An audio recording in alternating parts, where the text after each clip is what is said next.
반갑습니다. 신약과의 네 번째 시간입니다. 오늘은 사도행전입니다. 예고했던 대로 사도행전입니다. 신약 성경에 많은 성경들이 애독됩니다. 그렇죠? 그런데 그 중에서도 특별히 사도행전은 많은 분들의 사랑을 받는 성경입니다. 왜냐하면 재밌어요. 이야기 형식인데 그 이야기들도 극적인 이야기들이 많이 있습니다. 복음서 같은 경우는 이야기지만 예수님께서 가끔씩 좀 아리송한 말씀을 하시거든요. 그러나 사도행전 같은 경우는 그런 게 별로 없죠. 그래서 누구나 쉽게 읽을 수 있는 성경이라서 애독되는 성경입니다. 그러나 우리가 이 사도행전을 그냥 흥미로운 이야기가 담긴 책, 이 정도로만 이해해서는 안 되겠죠. 당연히 신약 성경 27권 중에 한 권이기 때문에 여기에 하나님의 뜻이 있고 여기에 그리스도의 복음이 있고 여기에 아버지께서 우리에게 주시고자 하는 분명한 교훈이 있다는 것 생각하면서 우리가 이 시간 사도행전을 한번 살펴봤으면 좋겠습니다. 먼저 사도행전이라는 이 성경의 이름, 제목부터 생각해 볼 필요가 있습니다. 우리나라 성경에는 일괄적으로 사도행전이라는 이름이 붙어 있습니다. 행전이라는 것은요, 행동하고 전한 것, 그러니까 말한 것을 의미합니다. 행하고 전한 것. 그러니까 사도행전이라는 제목이 우리에게 알려주는 정보는 사도들이 행하고 전한 것을 기록한 책이다 라는 의미겠죠. 그런데 영어 성경은요, 이 사도행전을 그냥 여기 이 이미지처럼, 그림처럼 액츠 이렇게 번역해 놓았고 적어둔 경우가 많이 있습니다. 그냥 액츠라는 이 단어는 행동들이라는 의미잖아요. 사도라는 말이 없습니다. 물론 그 영어 성경마다 제목이 좀 다릅니다. 우리 한국 성경처럼 사도행전이라는 이름으로 돼 있는 영어 성경도 있고 그냥 액츠라고 돼 있는 성경도 있는 것이죠. 신약 성경은 헬라어로 기록되어 있는데요. 헬라어 성경이 한 권만 있는 게 아니라 여러 가지가 있습니다. 버전들이 많은데 그 헬라어 성경 중에 헬라어는 고대 그리스어인데 이 헬라어 성경 중에 그 사도라는 말이 빠져 있고 그냥 프락세스라고 되어 있는 그런 성경들이 많이 있습니다. 헬라어 사본 중에. 자, 이 프락세스라는 단어는요, 행적들이라는 의미입니다. 이 프락세스라는 단어를 좀 풀어서 설명하면 이런 뜻입니다. 어떤 위대한 분의 말과 그리고 행동을 기록했다, 기록한 것, 이런 의미입니다. 그러니까 당대에 굉장히 좀 권위 있는 사람의 말과 행동을 기록한 걸 프락세이스라고 말하는 거죠. 그렇다면 이 헬라어 성경이 말하고 있는 위대한 분, 그분은 누굴까요? 우리나라 성경 번역처럼 사도들일까요? 사도들도 틀린 말은 아닙니다. 사도들도 위대한 존재였기 때문에. 그리고 이 사도행전의 내용이 사도들의 이야기가 거의 대부분을 차지하고 있기 때문에 사도들의 말과 행동, 그것을 기록한 책, 이 말이 틀린 말이 아니죠.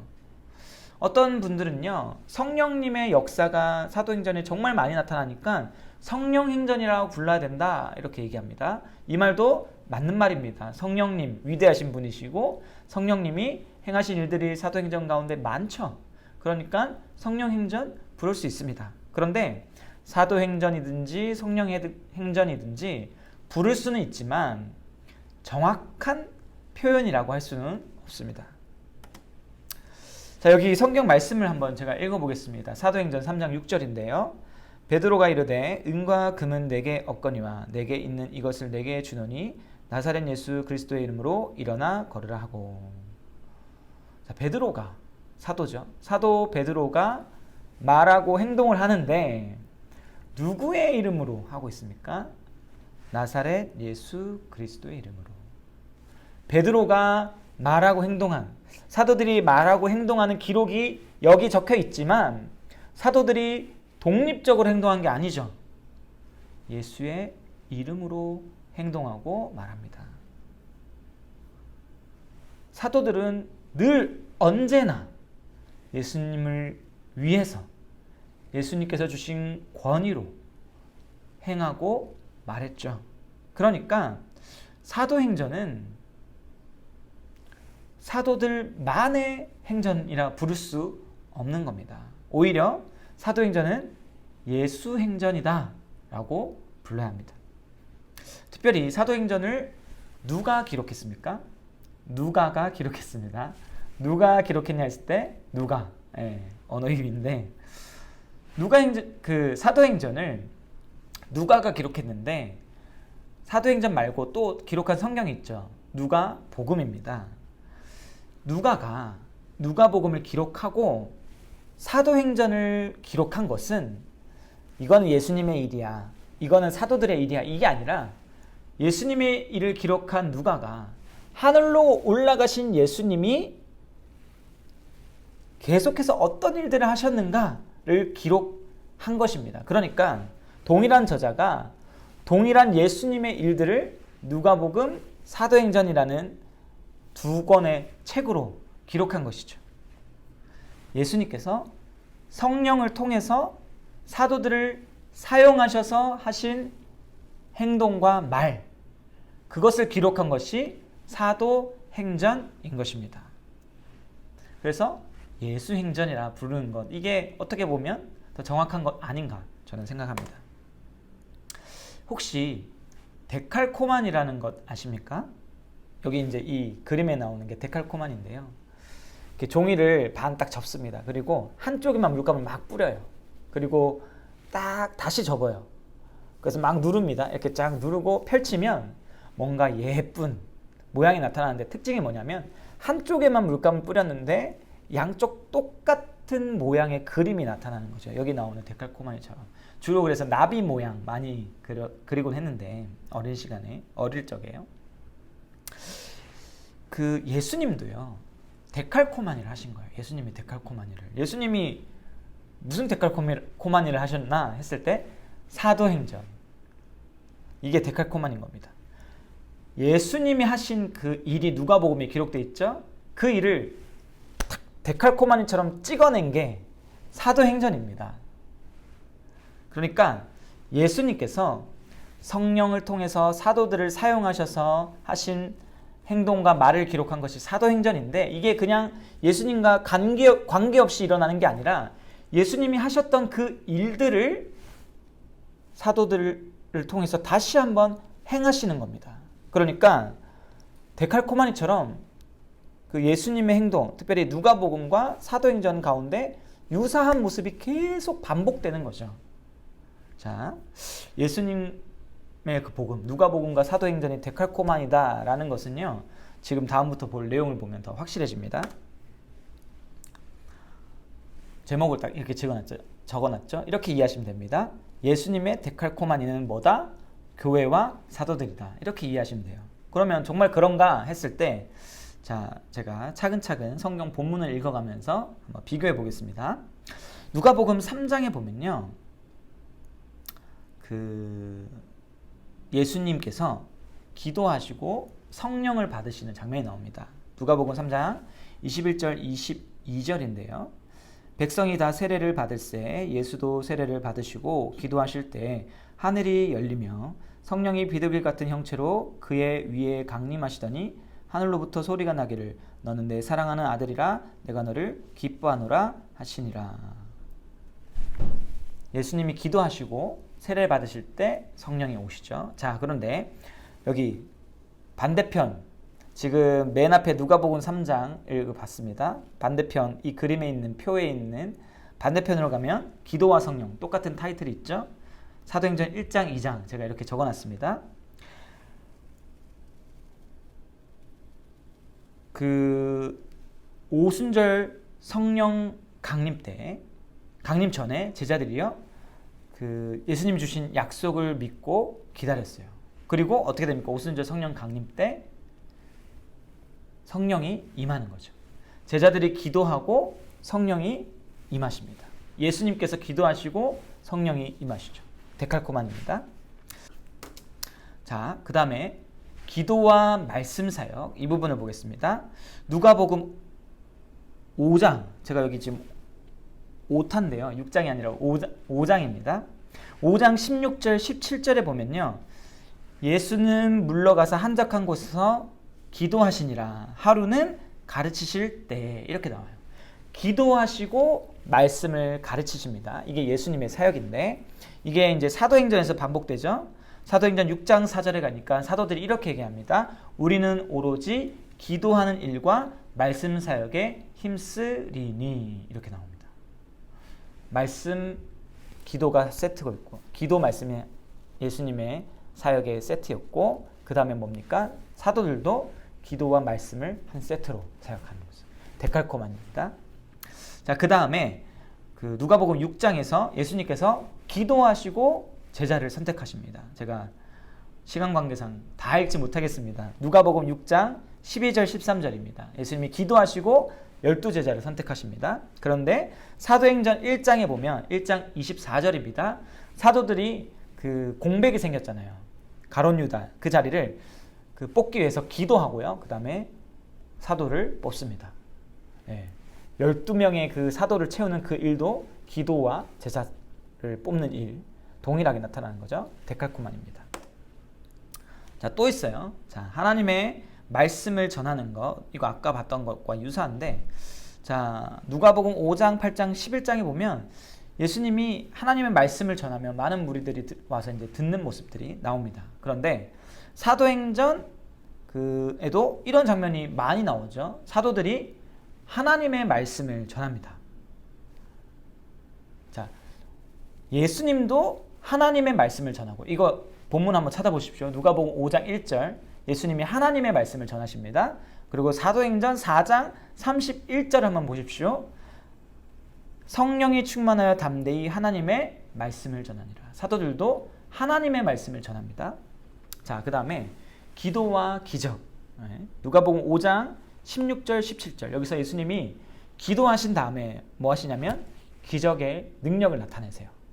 자, 그 다음에 사도행전 2장 42절에서 43절로 가면 사도들이 열심히 기도하기를 힘쓰는데, 그런 가운데, 교회 가운데, 사도들의 사역 가운데 뭐가 나타나냐면 기사와 표적이 많이 나타납니다. 예수님의 그 모습이 사도들에게도 동일하게 나타나죠. 데칼코만입니다. 자, 그리고 부활 사건 누가복음 7장 8장에 나오는데요. 예수님께서, 제가 읽어드릴게요. 7장 14절 누가복음 7장 14절입니다. 가까이 가서 그 관에 손을 대시니 맨 자들이 서는지라. 예수께서 이르시되 청년아 내가 내게 말하노니 일어나라 하시매. 나인성에 있는 과부의 아들을 살리신 사건입니다. 예수님께서 살리신 사건이에요. 그리고 누가복음 8장에 보면 야이로의 딸을 예수님께서 살리십니다. 이 장면이 나오는데 사도행전에도 나오죠. 당연히 사도행전 9장 40절에 보면 베드로가 다비다를 살리는 장면이 나오고요. 그 다음에 사도행전 20장 10절에 보면은 바울이 유두고를 살리는 장면이 나와요. 예수님도 사람을 살리시고 예수님의 제자들 사도들도 사람을 살립니다. 부활의 사건이 동일하게 나타나요. 데칼코만입니다. 자, 그리고 예수님께서 신문과 고난을 받으시잖아요. 누가복음 23장에 예수님께서 빌라도에게 신문을 받으시죠. 재판을 받으십니다. 그리고 고난을 받죠. 자, 이게 사도행전 4장 5장에 보면 베드로와 요한들도요, 그 재판장에 끌려가서 신문을 받습니다. 그리고 고난도 받습니다. 바울도 마찬가지죠. 바울도 신문을 받고 고난을 받죠. 그런데 누가복음 23장 14절에서 15절입니다. 제가 읽어드립니다. 이르되 너희가 이 사람이 백성을 미혹하는 자라 하여 내게 끌고 왔도다. 보라, 내가 너희 앞에서 신문하였으되 너희가 고발하는 일에 대하여 이 사람에게서 죄를 찾지 못하였고 헤롯이 또한 그렇게 하여 그를 우리에게 도로 보내었도다. 보라, 그가 행한 일에는 죽일 일이 없느니라. 자, 보세요. 예수님을 신문했습니다. 그런데 죄를 찾지 못했어요. 그렇죠? 이게 예수님의 재판의 특징입니다. 죄 없는 사람을 향한 재판. 그런데 사도행전 26장 31, 32절입니다. 읽어드립니다. 물러가 서로 말하되 이 사람은 사형이나 결박을 당할 만한 행위가 없다 하더라. 이에 아그리빠가 베스도에게 이르되 이 사람이 만일 가이사에게 상소하지 아니하였더라면 석방될 수 있을 뻔하였다 하니라. 무슨 말이냐면 바울을 재판해 봤는데 벌 받을 만한 일을 안 했다. 죄가 없다. 이런 얘기를 하는 거예요. 데칼코마니입니다. 맞죠? 지금 계속 똑같은 모습이 반복되고 있는 거 보이십니까? 그리고 용서와 기도. 예. 이것도 데칼코마니입니다. 예수님께서요. 십자가에 달리셔서 이렇게 기도하시잖아요.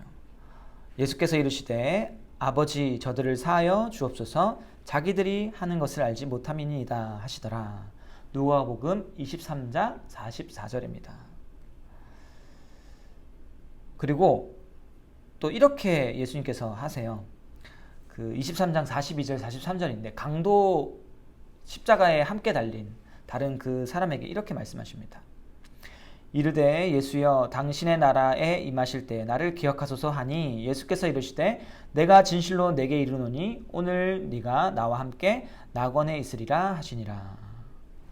십자가에 달려서 죽으실 때 예수님께서 백성들의 죄를 용서해달라고 기도하셨고 그리고 또 어떻게 합니까?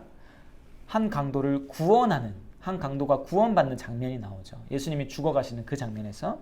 그런데 사도행전 7장 60절 스데반이 죽는 장면인데 순교하는 장면인데 스데반이 이렇게 기도합니다. 60절입니다. 무릎을 꿇고 크게 불러 이르되 주여 이 죄를 그들에게 돌리지 마옵소서. 자, 예수님과 동일한 내용의 기도를 하고 있는 거죠. 그리고 이때 누가 그 스데반의 죽음을 보고 있냐면 바울이 보고 있어요. 근데 알다시피 여기선 사울이라고 나오는데 사울이 누가 됩니까? 구원받고 사도 바울, 예수님의 종이 되잖아요. 데칼코마니입니다. 자, 운명기도. 네. 누가복음 23장 46절에 보면요. 예수님께서 이렇게 하시죠. 예수께서 큰 소리로 불러 이르시되 아버지 내 영혼을 아버지 손에 부탁하나이다 하고 이 말씀을 하신 후 숨지시니라. 이렇게 나옵니다. 사도행전 7장 59절입니다. 스데반의 죽음인데요. 그들이 돌로 스데반을 치니 스데반이 부르짖어 이르되 주 예수여 내 영혼을 받으시옵소서. 예수님은 아버지께 영혼을 부탁하고 스데반은 예수님께 영혼을 부탁하면서 그 임종을 맞이하는 겁니다. 데칼코마니입니다.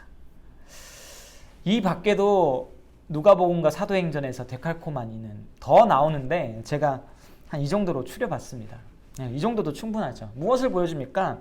사도행전이 누구 이야기다? 예수님의 이야기다는 거예요. 예수님께서 성령을 통해 사도들을 사용하셔서 행하시고 말씀하신 기록이 사도행전이다. 그러니까 제가 지금 강조하는 게 뭐냐면 사도행전을 어떤 사람들의 이야기로 만들지 말라는 겁니다.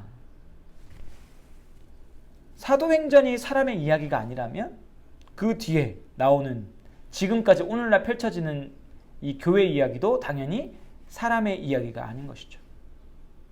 왜냐하면 예수님은요, 사도를 통해서도 일하셨지만 지금도 우리를 통해 교회를 통해 일하고 계시기 때문이에요. 예수님은 지금도 자기 백성을 구원하고 계시죠. 교회를 통해서. 예수님의 이야기는 멈추지 않고 있습니다. 성막교회를 통해서도 지금 예수님께서 구원의 역사를 펼쳐가고 계신 거죠. 교회의 직분자들을 통해서 예수님의 이야기가 우리를 통해 이어지고 있는 거죠. 이게 얼마나 놀라운 일입니까? 온 세상의 만물의 왕이 되신 그 예수님이 지금 우리를 통해서 하나님 나라의 이야기를 기록해가고 계신 거예요. 써가고 계신 거예요. 옛날에 끝난 이야기가 아니라 지금도 여전히 지속되는 이야기 속에 우리가 부름받았다는 거예요. 예수 그리스도 행적이 곧 우리의 행적이 되는 거예요. 우리의 행적이 예수님의 행적이 되는 겁니다. 그렇기 때문에 이 거룩한 부르심을 받아서 그리스도를 위해, 하나님 나라를 위해 예수님의 이야기를 이어가는 우리의 자세가 무엇이어야 합니까? 성령을 의지하지 않을 수 없는 것이죠. 날마다 성령의 도우심을 구하는 거죠. 왜? 우리를 통해서 예수님의 이야기가 써져 가고 있으니까 예수님의 영, 성령 충만의 은혜 반드시 필요한 겁니다. 정말로 우리가 이런 소원 가졌으면 좋겠어요. 우리 성막교회의 이야기가 예수님의 이야기가 되길 바라는 소원. 내 하루하루의 삶이 예수님의 이야기가 되어가는 소원. 제가 참 육아가 쉽지가 않다는 걸 느끼는데 우리가 하는 이 육아가 예수님이 우리를 통해 해가시는 그 일이 되기를. 우리가 교회의 섬김이 예수님이 우리를 통해 해가시는 이야기가 되기를. 우리의 직장 생활이 마찬가지죠. 정말로 우리가 이런 소원을 가지고 살아갔으면 좋겠습니다. 자, 이제는 사도행전의 개요를 한번 살펴보겠습니다. 사도행전의 개요, 그러니까 구조는요, 딱 손가락 2개면 충분합니다. 하나는 1장에서 12장까지 베드로의 이야기가 나오고요. 두 번째는 그 다음 뒷내용은 누구의 이야기일까요? 당연히 사도 바울의 이야기죠. 그러니까 이거는요, 이 사도행전을 정말 단순하게 바라보면 이런 구도입니다. 12장까지 계속 베드로가 나와요. 베드로가 맨 앞에 나와요. 근데 딱 13장부터 바울이 맨 앞에 나와요. 베드로 잘 안 나와요. 그래서 이렇게 정리할 수도 있는 거죠. 머리에 딱 들어옵니다. 그러나 앞에 봤던 그 개요는 살짝 아쉽습니다. 왜냐하면 너무 단순해요. 사도행전의 그 모든 이야기를 다 담기에는 너무 단순하기 때문에 더 잘 보여준 개요가 하나 있는 겁니다. 그게 바로 지리를 중심으로 지역을 중심으로 이 사도행전을 살펴보는 개요를 구분하는 것이죠. 구조를 짜는 겁니다. 먼저 이 말씀을 한번 읽어보겠습니다. 사도행전 1장 8절입니다. 정말 중요한 말씀입니다. 오직 성령이 너희에게 임하시면 너희가 권능을 받고 예루살렘과 온 유대와 사마리아와 땅끝까지 이르러 내 증인이 되리라 하시니라. 이 말씀이요, 사도행전의 줄거리입니다. 이 말씀이 사도행전 전부입니다. 전부는 좀 오바고 아무튼 이 말씀이 제일 중요한 말씀이에요. 이 말씀 흐름대로 사도행전이 진행이 되는 거예요. 사도행전을 딱 한 줄로 요약해라 이겁니다. 이거. 이 말씀 그대로 이어져요. 그대로 흘러갑니다. 성령이 임하고, 성령이 너에게 임하시면 했는데 성령이 임하잖아요. 오순절 성령 강림.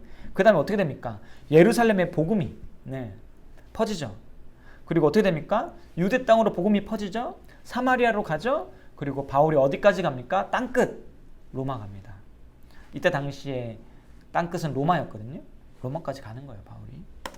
그래서 이 말씀, 사도행전 1장 8절의 말씀을 가지고 개요를 구성하면 지금 화면에 보는 이 내용이 됩니다.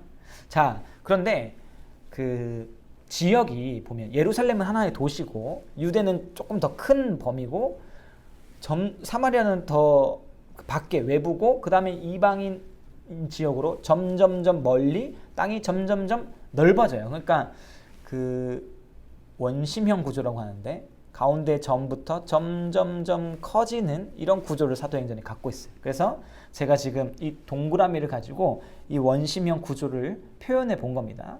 제가 굉장히 고민해서 만든 표인데 이런 개요라는 거, 이런 구조라는 거 사도행전이 딱 기억하시면 좋겠습니다.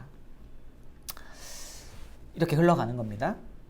자, 그러면 이제 본격적으로 이 지리적 구조를 따라서 사도행전을 한번 살펴보겠습니다.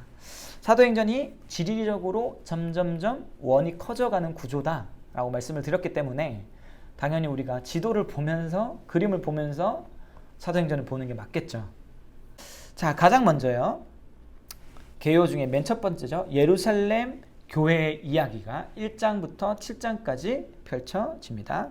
예루살렘 교회의 이야기를 한번 살펴보겠습니다.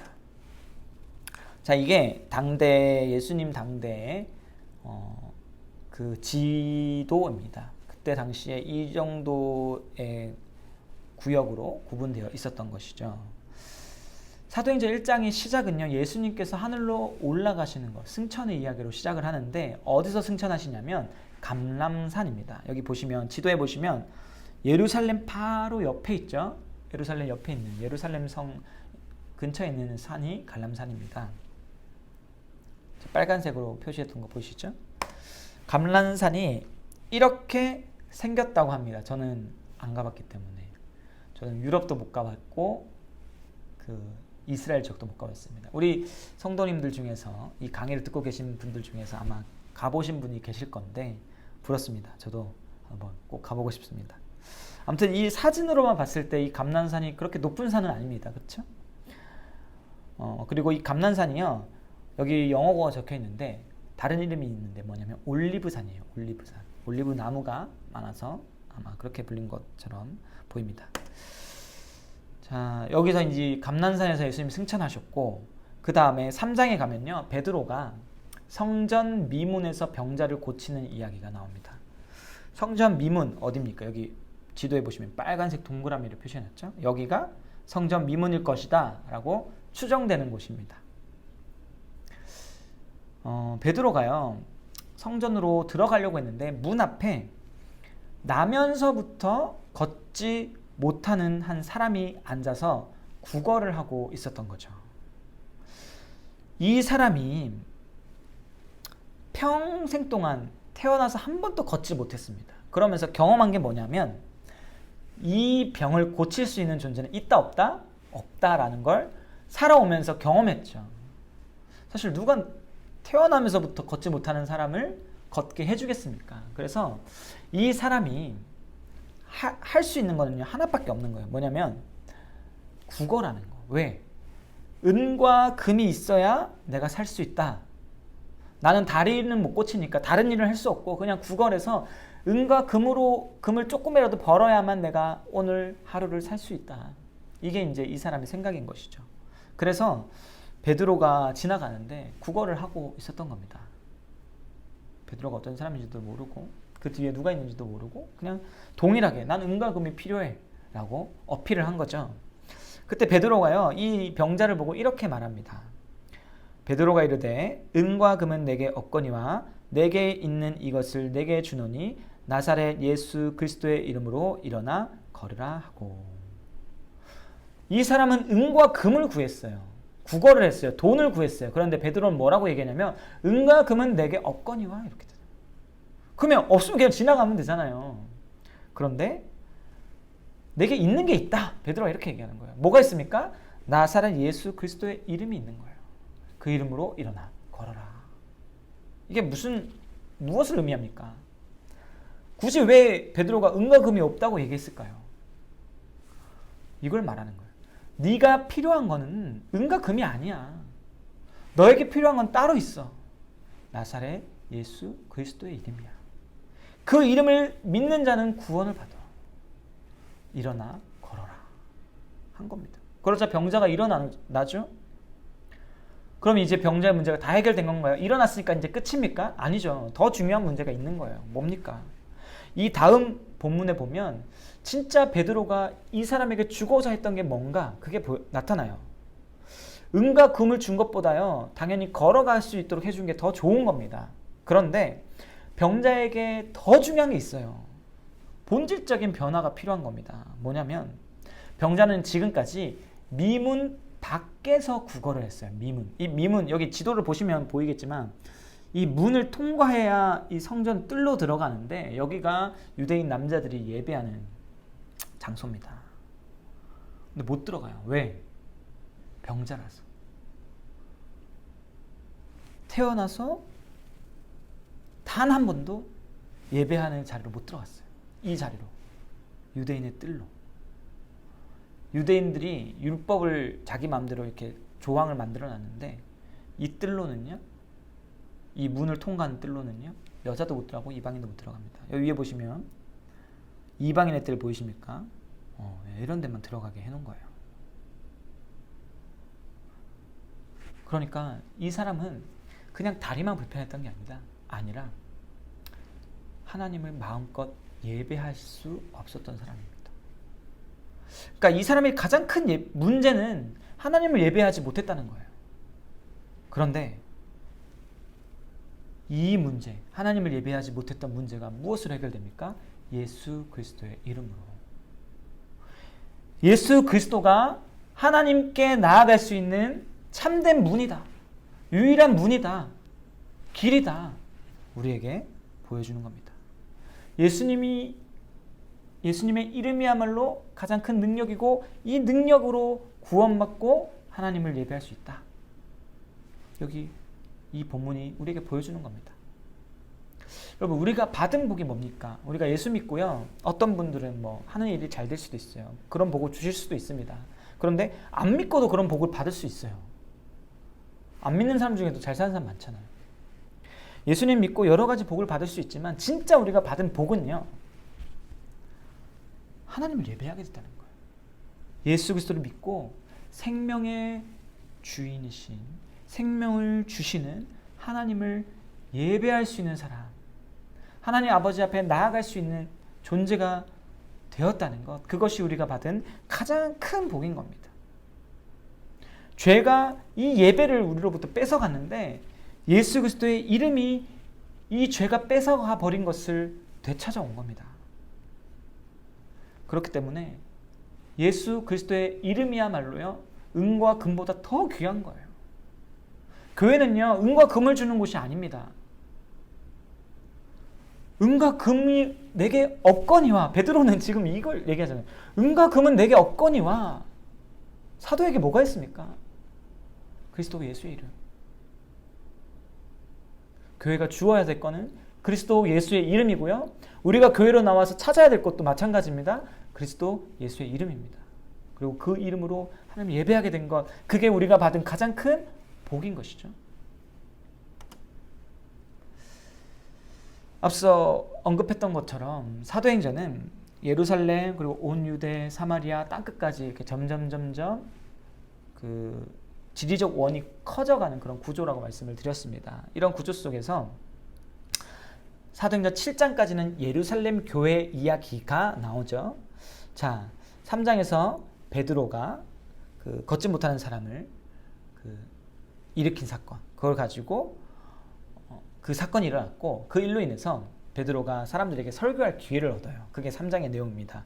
그리고 4장에 보면 베드로와 사도들이 복음을 전하니까 그 종교 지도자들이 미워해서 사도들을 잡아요. 그런데 결국엔 계속 가두지 못하고 풀어주게 됩니다. 자, 그런데 우리가 이 대목에서 좀 주목해야 될 것이 있어요. 뭐냐면 사도행전에서 교회를 괴롭히고 있는 주체가 누구냐 하는 거예요.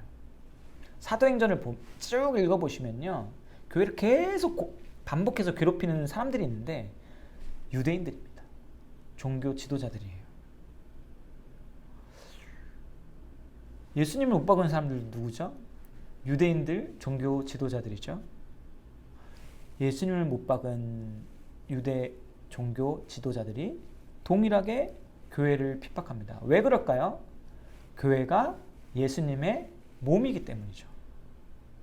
교회가 예수님의 몸이니까 예수님을 공격하는 사람들이 교회를 가만둘 수가 있나요? 거기 또 예수님의 몸이 있는데 가만둘 수가 없죠. 공격하는 겁니다. 그런데 진짜 신기한 게 뭐냐면 유대인들은 원래 누구였습니까? 구약교회잖아요. 구약교회.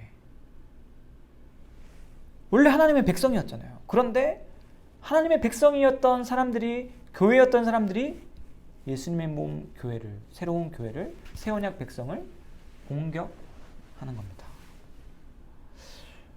교회의 적이 어디서 나타납니까? 교회에서 나타납니다. 오늘날도 똑같아요. 교회를 제일 힘들게 하는 건요, 외부의 적이 아닙니다. 오히려 외부의 적이 생기면 교회는 단합해요. 하나가 됩니다. 그러나 교회가 분열을 언제 합니까? 내부의 적이 생길 때.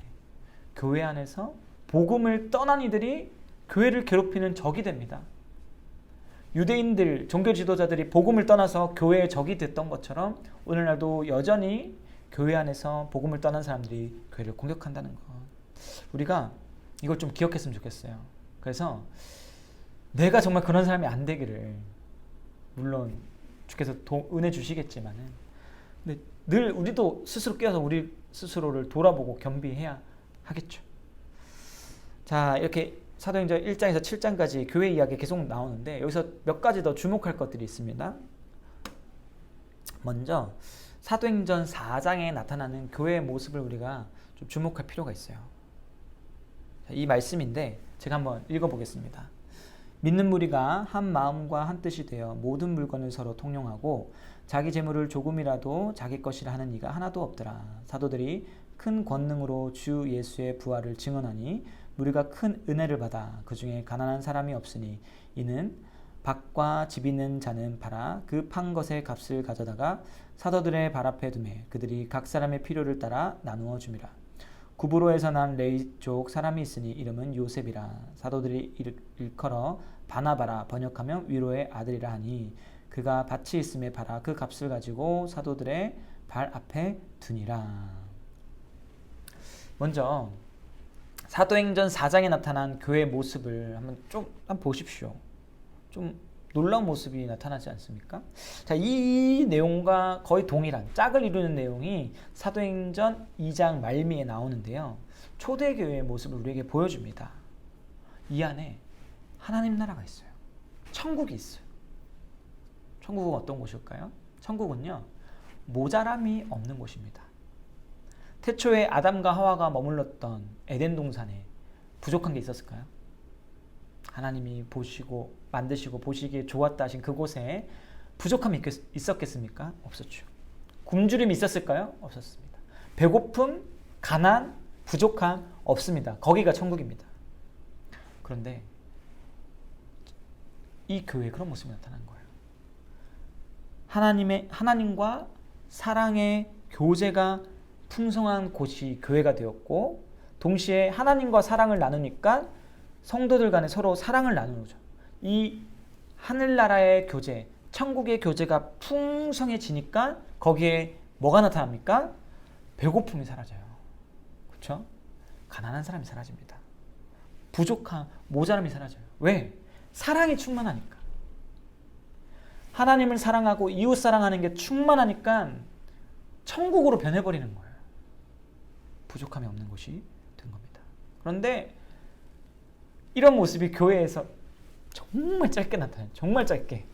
그냥 순식간에 스쳐 지나가듯이. 이 사도행전 4장 뒤로 안 나옵니다. 네. 이렇게 온전한 모습이 안 나와요. 왜 그럴까요? 왜 교회 안에 이런 충만한 사랑의 능력이 사라질까요? 복음 충만, 성령 충만, 은혜 충만하지 못하기 때문이겠죠. 이 일을 사단이 방해하니까. 그래서 우리가 기도해야 될 게 뭐냐면 복음으로 충만하기를, 여기 복음 안에서 하나님을 향한 사랑과 이웃사랑이 충만하기를, 정말로 은혜 안에서 이런 놀라운 그 사랑의 나눔이 나타나기를 우리가 끊임없이 기도해야 됩니다. 그리고 또 기억할 게 뭐냐면, 교회가 우리가 교회를 다니면서 교회에 속해 있으면서 실망할 때가 많잖아요. 아, 교회가 이것밖에 안 돼? 어떻게 이런 사람이 교회 안에 있지? 하면서 저 사람 때문에 나 상처받았어. 이런 마음들 많이 가집니다. 또 특별히 교회가 가난한 사람을 차별하는 모습을 마주할 때가 있어요. 그래서 어떻게 교회가 부자들한테 잘해주고 가난한 사람을 차별하나, 뭐 이런 마음을 가져서 실망할 때도 있습니다. 그런데 그때 생각해야 될 게 뭐냐면, 나는 이 사도행전에 나오는 모습 속 성도들처럼 했는가? 이 질문을 먼저 해야 돼요. 나는 진짜 성도답게 했을까? 나는 정말 교회답게 행동했을까? 내가 나누었다면 그 모습이, 사랑의 그 교제가 전파되지 않겠습니까? 내가 먼저 나누는데 그 받은 사람이 가만히 있을 수 있습니까? 또 나누겠죠. 나눠지면 또 받은 사람이 또 나누겠죠. 이 내가 먼저 사랑의 나눔, 사랑의 실천, 교회다운 모습을 행할 때, 그때 비로소 교회가 교회다워지는 거예요. 남이 하길 바라기 전에 우리가 먼저 이런 모습들을 은혜로 행할 필요가 있는 겁니다. 동시에 교회가 약하다는 것을 인정하고 실망 전에 나부터 바뀌는 삶을 살아내는 것, 그게 중요한 것입니다.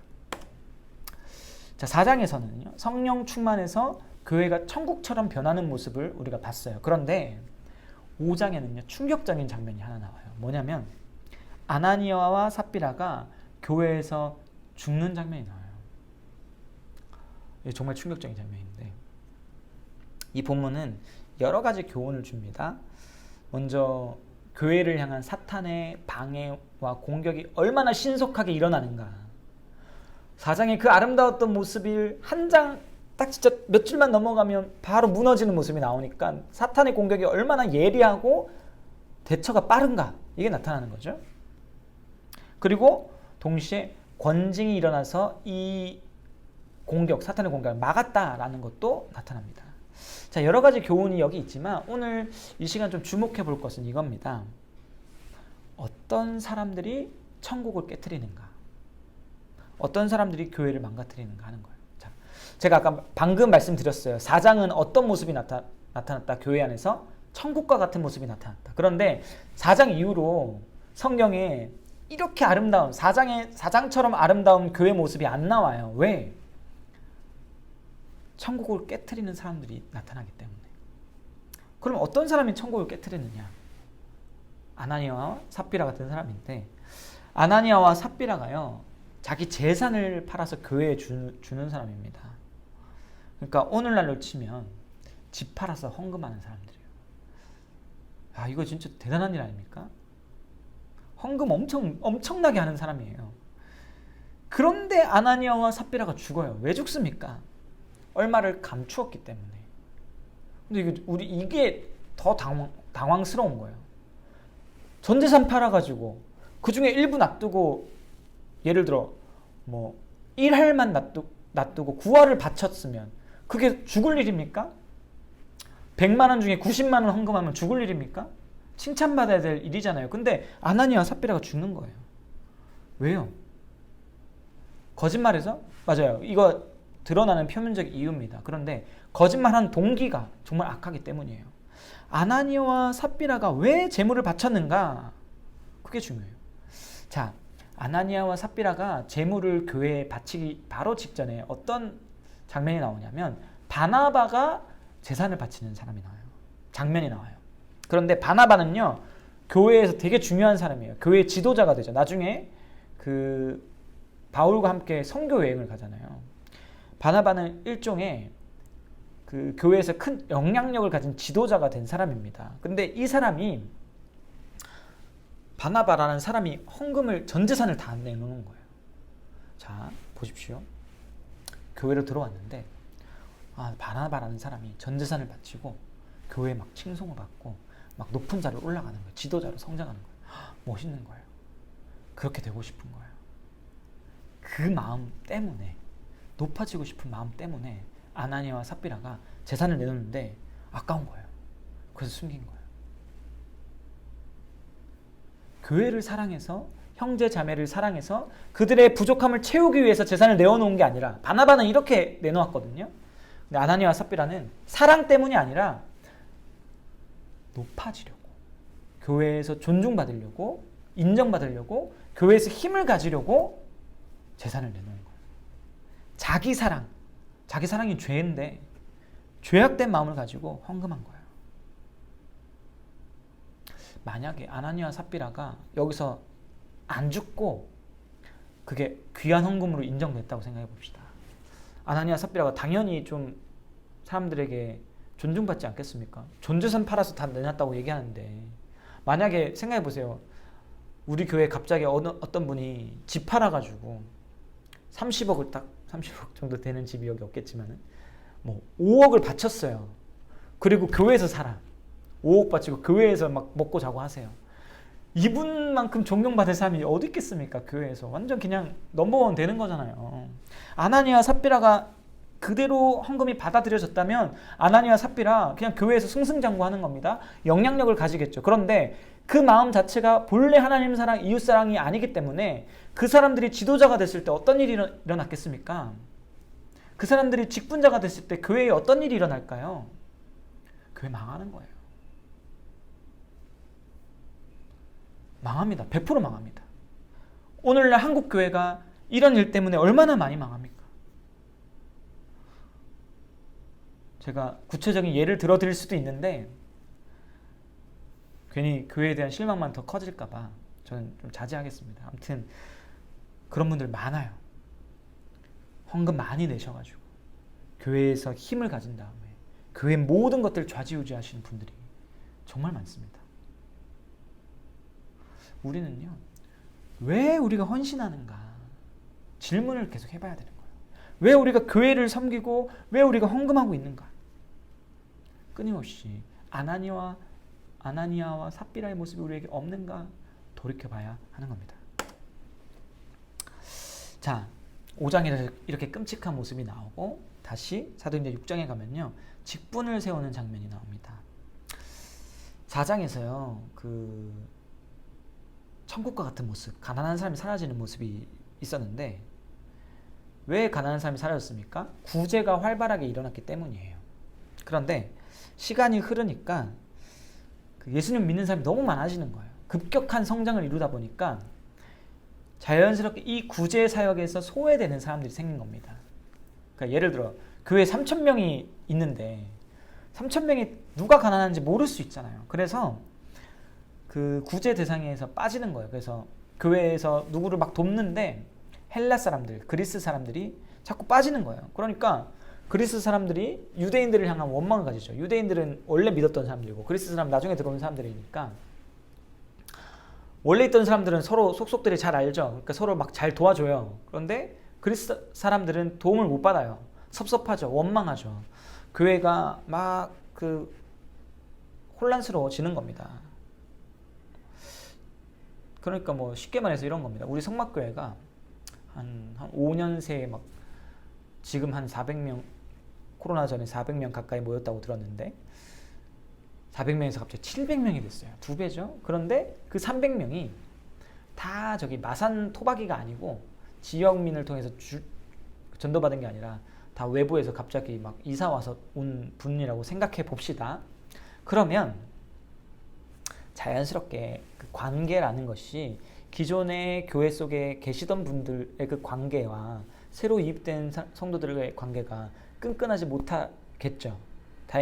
당연히 이 안에서 나눔의 문제들, 구제의 문제들이 잘 안 되는 게 당연한 겁니다. 자, 그러면 이 어려움을 사도들이 어떻게 해결할까요? 바로 새로운 직분을 세웁니다. 바로 집사 직분입니다. 집사 직분을 세워서 사도들은요, 말씀과 기도하는 일에 전념하고 집사들은 구제하는 일에 힘쓰는 거죠. 자, 이게 되게 중요한 부분인데 뭐냐면 사도행전 4장에 교회가 정말 가장 아름다웠던 모습이 나타나는 거예요. 그 중에 하나가 뭡니까? 가난한 사람이 사라졌다는 겁니다. 교회에서 가난한 사람이 사라지는 건 그만큼 중요한 거예요. 이 교회가 얼만큼 사랑에 충만한가를 보여주는 하나의 증표고 천국다운 모습을 보여주는 열매이기 때문에 정말 중요한 것인데 이 일을 맡은 사람이 누구다? 집사다. 그러니까 말씀과 기도하는 사도와 집사가 뭐 우열이 있는 게 아니고 말씀이 충만해야 교회잖아요. 그러나 사랑이 충만해야 교회입니다. 이 중요한 역할을 맡은 사람이 집사이기 때문에 장로와 집사 우열이 없습니다. 역할의 구분인 겁니다. 둘 다 교회의 다음을 위해서 필수적인 직분인 겁니다.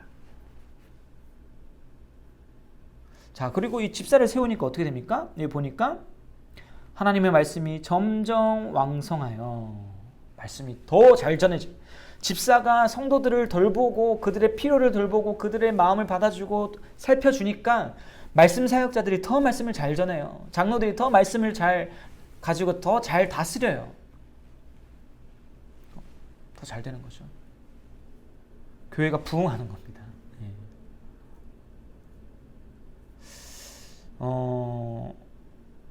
교회가 잘 되기 위해서는요, 직분이 잘 세워져야 돼요. 직분자들이 맡은 바 일을 잘해야 됩니다. 그러면 교회는 반드시 건강하게 잘합니다. 그런데 오늘날 교회가 잘 안 되는 이유 중에 어려운 이유 중에 하나가 뭐냐면 참 좀 조심스러운데 직분자, 특별히 사역자, 말씀 사역자가 너무 많은 일을 하기 때문에 어려움이 많습니다. 제가 사역자라서 이런 말씀드리기 정말 어려운 부분인데 저는 이 성막교회에서 충분히 그래도 많은 부분들에서 배려를 받고 말씀 사역에 또 집중하려고 열심히 노력하고 있지만 그 대부분의 많은 교회에서 사역자들이 말씀 사역에 전념하기 어려운 상황 속에 놓여 있습니다. 예를 들어서 제가 전도사 시절에 제 동기 전도사는 교회의 전기 공사를 홀로 다 했어요. 방학 기간 동안. 근데 그 전도사가 능력이 있었어요. 은사가 있었어요. 전기에 관련된 지식도 있었어요. 그래서 그 일을 열심히 했습니다. 이 일을 하면 안 된다는 게 아니에요. 교회가 필요하고 또 자기가 원하고 할 수 있죠. 교회 도움이 될 수 있죠. 그런데 그 일 때문에 말씀 사역이 방해받는다면 그건 올바른 형태가 아니라는 겁니다. 그런데 많은 교회가 정말로 말씀 사역에 방해가 되게끔 상황을 만들고 있고 일을 시키고 있는 거예요. 그러면 어떻게 됩니까? 교육자가 사람이니까 하루 종일 공사하는 사람이 설교 준비를 어떻게 제대로 하겠어요? 밤을 새겠습니까? 말씀을 제대로 준비를 안 해요. 그러면 어떻게 되냐면 설교가 임팩트가 없죠. 별로죠? 물론 열심히 해도 잘 안 되기도 합니다. 그러나 열심히 안 해서 별로일 때도 많아요. 그러면 성도님들의 말씀을 한 몇 번 들어보면 어떤 판단이 오냐면 야, 저 사역자의 말씀 별로다. 준비를 별로 안 하네? 그럼 그 다음에 어떤 자세로 오냐면 그냥 기대 없이 앉아요. 악순환입니다. 교육자가 다른 일을 해서 말씀 준비를 못하고 말씀이 시원찮습니다. 그럼 성도는 말씀에 기대를 안 합니다. 교회가 건강할 수 있을까요? 건강할 수 없죠. 맡겨진 일들을 해야 건강해지는데 맡겨진 일을 안 하면 건강할 수가 없는 겁니다. 이거는 그냥 너무 당연한 거예요. 슈퍼맨이 아니잖아요. 그래서 교회 직분을 우리가 어떻게 이해해야 되는가. 그냥 일꾼이 아니에요. 맡겨진 일을 하는 일꾼이라는 것. 그리고 그 맡겨진 일이 무엇인가. 그걸 각자 부르심 따라서 최선을 다해서 섬길 때 그때 비로소 교회가 교회다워진다. 교회가 건강해진다. 교회가 굳건해진다. 라는 것 우리가 기억해야 합니다. 자, 그리고 예루살렘 교회 이야기가 7장에서 마무리되는데 7장에 아주 중요한 이야기가 하나 나옵니다. 뭘까요? 스데반 순교입니다. 스데반의 순교에는요 굉장히 중요한 신학적인 이슈가 들어있습니다. 이 순교할 때 스데반이 설교도 하거든요. 그래서 굉장히 중요한 것들이 있는데 다 이렇게 다룰 수는 없고 굉장히 또 어렵기도 하고 여기서 하나만 생각해 보겠습니다. 앞서서 제가 데칼코마니 얘기하면서요 스데반이 예수님처럼 행동했던 것 몇 가지 좀 집어봤습니다. 맞죠? 스데반이 그 죄인들을 위해서 기도했던 것, 또 예수님 저를 받아주십시오 하고 기도하면서 임종을 맞이했던 것, 예수님의 십자가 죽음과 거의 동일하다, 이런 얘기를 했습니다. 예수님의 제자가 되면 예수님처럼 됩니다. 맞습니까? 맞는 말이죠? 예수님처럼 된다는 게 뭐냐? 신자의 삶에 십자가가 있다는 겁니다. 교회가 예수님의 몸입니까? 그러면 교회는 반드시 십자가를 져야 됩니다. 왜? 예수님의 몸이기 때문에. 예수님화 되었기 때문에. 예수화 되었기 때문에 십자가는 피할 수가 없어요. 오늘날 여전히 교회가 이 순교의 사명을 가지고 있겠습니까? 예수님께서요 이런 말씀을 하셨어요. 누가복음 9장 23절인데 아무든지 나를 따라오려거든 자기를 부인하고 날마다 제 십자가를 지고 나를 따를 것이니라. 자기를 부인하고 십자가를 져야 됩니다. 자기 부인이 뭡니까? 자신을 죽이는 거예요. 우리의 욕망, 우리의 갈망, 그 모든 것을 부인하고 나를 십자가에 못 박고 예수님의 뜻을 살아가는, 뜻을 따라 살아가는 삶. 그게 우리의 삶이고 그게 순교입니다. 예수를 위해 내가 죽기 때문에, 내 자아가 죽기 때문에, 내 갈망이 죽기 때문에, 예수를 위해서 내 욕망이 죽기 때문에 그게 순교입니다. 그래서 진짜 말씀 따라 살면요 그게 날마다 순교예요. 날마다. 왜냐하면 우리 본성은 말씀 따라 살기 싫거든요. 이 본성을 죽여야만 말씀대로 살 수 있기 때문에 말씀대로 산다는 것이 순교고 그게 예수화된 것이고 그게 십자가의 삶을 사는 것입니다. 우리가 부름받은 삶이라는 건 이런 삶이에요. 교회의 삶이라는 건 이 십자가의 삶입니다.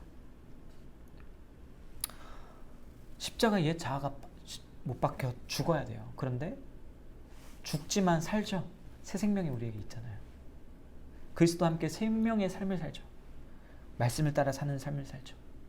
성령 충만 은혜 안에서 새 생명 영생의 삶을 살잖아요.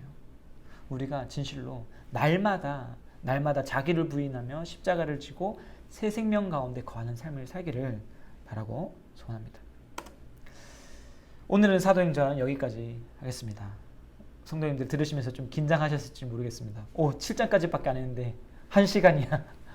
네, 절반만 하겠습니다. 사도행전을요 지리적으로 따라가면서 하다 보니까 분량이 너무 많아요. 네. 그래서 여기까지 하고요. 다음 시간에 남은 부분 하겠습니다. 오늘 내용을 잠깐 정리해 보면 사도행전이 누구의 행전이다? 예수의 행전이다. 예수님께서 성령을 통해 사도들을 통해 하신 일을 기록한 거다. 그리고 그 이야기가 오늘 우리를 통해 여전히 이어지고 있다. 네. 이거 좀 기억하셨으면 좋겠습니다. 우리가 한 주를 살아가는 그 삶이 예배로 시작해서 예배로 돌아오는 그 사이에 있는 삶이요. 예수님의 그 말씀대로 살아가면서 예수의 이야기를 써가는 시간이라는 거예요. 매주 예수님 우리에게 찾아오시잖아요. 그 찾아오신 예수님과 함께 예수의 이야기를 써가는 일주일 얼마나 행복합니까? 저도 잘 못 사는데 우리가 진짜 예수의 이야기를 함께 써갈 수 있는 한 주간 되었으면 좋겠습니다. 네, 오늘 여기까지 하고 사도행전을요 1에서 7장까지 읽었으니까 한번 또 1에서 7장 한번 읽어보십시오. 그리고 다음 주는 나머지 다 할 거니까 너무 많으면 더 읽어 놓으셔도 좋을 것 같습니다. 수고하셨고 다음 주에 또 뵙겠습니다. 감사합니다.